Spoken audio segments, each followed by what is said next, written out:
Non-standard arms won't cover it, other than I will say one thing for non-standard arms, of which I wrote a spear, a bow, a blade, clubs, fire, smoke, chemicals, and traps, stuff like that. The whole point of that is not to give you groovy ideas and get your little wicked brains thinking. That's not the point of that. It's that if you don't have a gun, make something work for you.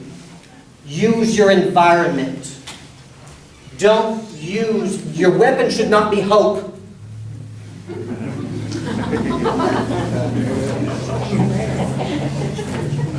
Okay? One more question. Do you have a reasonable way to avoid becoming declinated when you apply for and obtain yourself rights to use a gun? Yes. You have a reasonable way to obtain one without becoming declinated as you're aware. You mean not going to jail and prosecuted for... The government is determined to get our guns, in my opinion. Look. I've listened to this scenario. It's a flawed philosophy. Nobody's coming for your guns. They're not. It's suicide. Remember, open tyranny doesn't work? Suicide. We're the most armed population in the world. Half of all the guns on the entire planet are right here. You got 3 million guns got confiscated in Katrina? $3 million worth of guns. How'd they do it? There was no order to confiscate anything. That is the model that you're looking at. There were no confiscations. Legal, like, we are going to come and get your gun.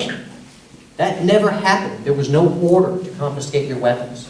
And it will not happen to you. But you may, however, find yourself in a situation where there is a duty to protect. Did you get the wording there? Yes. A responsibility to protect. The R2P being used in Libya, I think.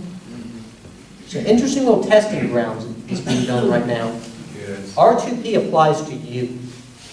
But it only applies to you when you're out of control. When your situation is out of control and there's all these children that, darn it, we have to protect them from you. 5% of your population here is under 5 years old.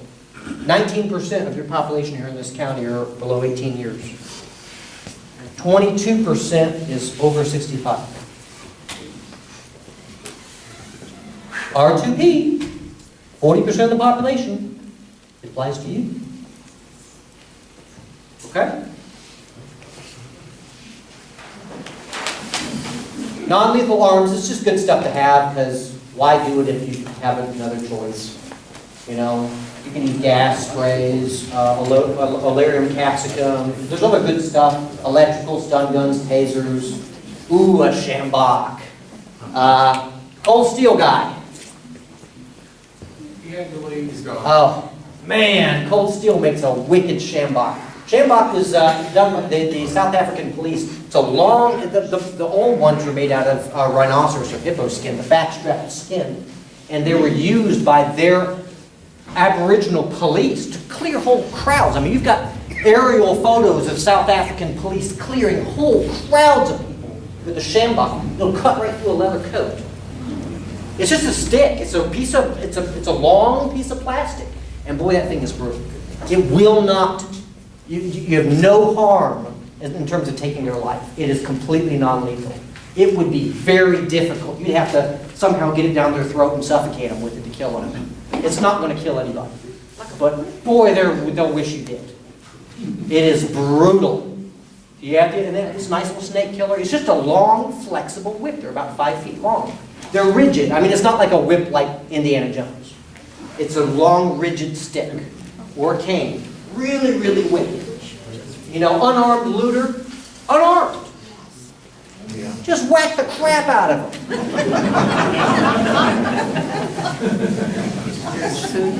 Maybe he'll come back the next day and say he's sorry and feed him and keep him in your backyard like a pet. What'd you call that? It's a shambach. It's a South African. Shambach. It's a riot. It's used by their riot police. How do you spell that? S-H-A-M-B-O-K. Shambach. Have restraints, little plastic restraints, handcuffs, whatever. Have something you can tie people up with. Cable tie, you know, whatever. Have something you can tie people up with. Now, okay, if you don't have anything, use their shoelaces. Use their shoelaces. Have them take them off. Take off their shoes and then tie up their shoelaces. Not entirely effective, especially if they're tying themselves up. You know, that just doesn't work out too well. Better to use some zip ties. Get some zip ties. It'll work great. Okay? They get out of line, you just yank on a little bit, makes them tighter, their hands turn blue. Okay, they'll get over it. They'll be okay. Their hands will tingle for a while. A shield. You know, a good plastic shield, something. You know, we're just being creative here. They sell like riot shields, you know, police gear stuff. They're like $80 for a good Lexan shield. Just gives you options, you know. That's what we're talking about here. I'm not saying, go out and everyone buy police gear. I'm not saying that. Kid, there are lists and lists and lists of kit that you can get. Lists of them.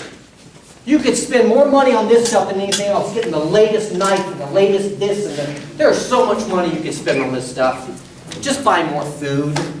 Seriously. I limited it down to just a few things. Mobility bags. Just something you're comfortable with, carrying for a long time. A good backpack. This is my favorite backpack in the world. It's made by Maxpedition. It's called the Monsoon. They're expensive, but worth it. It's a sling bag. So it goes over one shoulder. It has some advantages. You know, tactically speaking, if you're using arms and things like that, allows you to sling your load forward and get into it without taking your backpack off. You sling it around one shoulder, so it's nice. I like it. I like it. I have everything. I can buy any bag I want. I chose this one.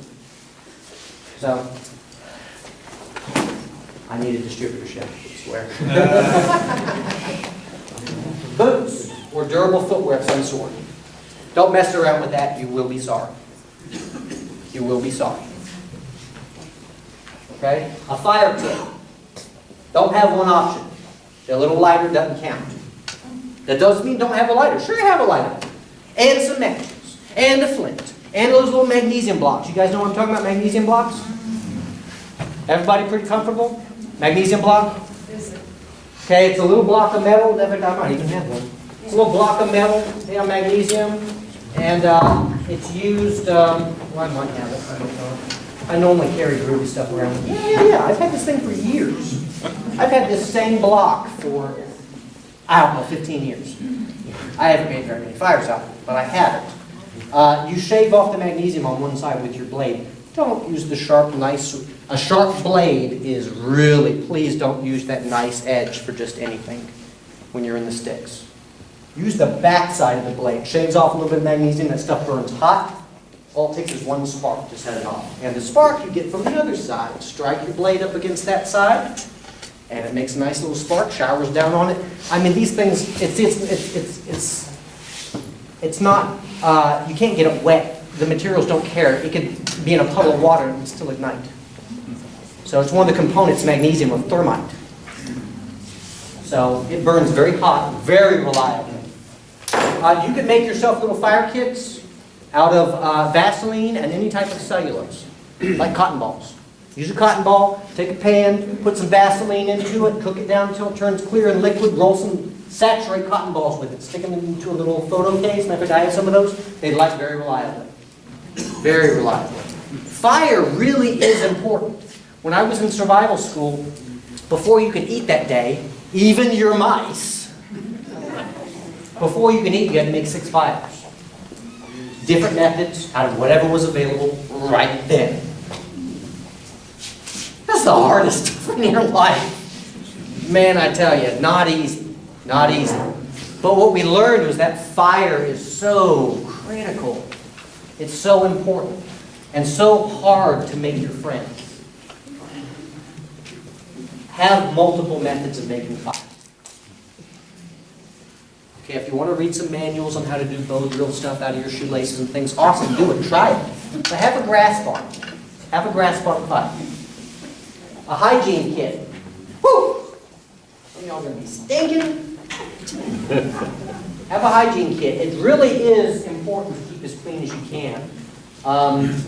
Along with the medical kit, basic stuff, basic first aid, and gloves. What I mean by gloves? Well, again, I went into the sticks, and the things that would kill me, that almost never happen, but they'll kill me. One of the things that you might encounter it's actually more common than you think, is stuff catching on fire. Dealing with fire. And boy, there's this instinct that we have to just put fires out. And what do we use? We use our hands. It just, hey, look, it happens. It does, it does. It's when it's real, real fast, something's on fire, your wife's hair is on fire. What are you going to do?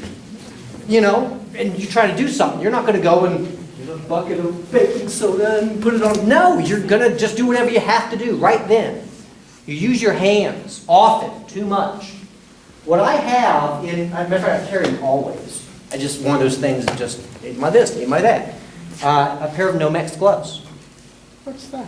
Nomex gloves, they don't flash. Their flash point is much higher temperature. Oh, they'll stir, it doesn't make you Superman, where you can touch things that are on fire. They'll melt to your hands. But they can sustain temperatures of 600, 700, 800 degrees before they do so. You can literally handle things that are on fire. How do you spell it? Nomex, N-O-M-E-X. You'll spend about 15 to 20 bucks on a pair of gloves. Just have them. They're not work gloves, you'll tear them up. They're really tactical gloves. You can feel a lot in them, you touch stuff. And when I'm around a campfire, if I'm setting up a campfire or whatever, I often have my Nomex gloves right there, or someplace real close. And I will, in a completely primitive situation, I will handle a fire with my hands. You can with Nomex gloves. The point of being able to. Something's on fire. You know, your house maybe. Handling doorknobs. What just happened? You're going to make it to that situation. Why? Because you're awesome like that. But what happens the very next day? Half of your left hand is burnt off. And you're going to handle everything with those same hands. You're going to get a terrible infection and die. Okay? Nomex gloves helps reduce that opportunity. Have them. We get our hands involved with it. Your hands and your head are always getting the most trouble. Or your feet. So those things have to be well taken care of.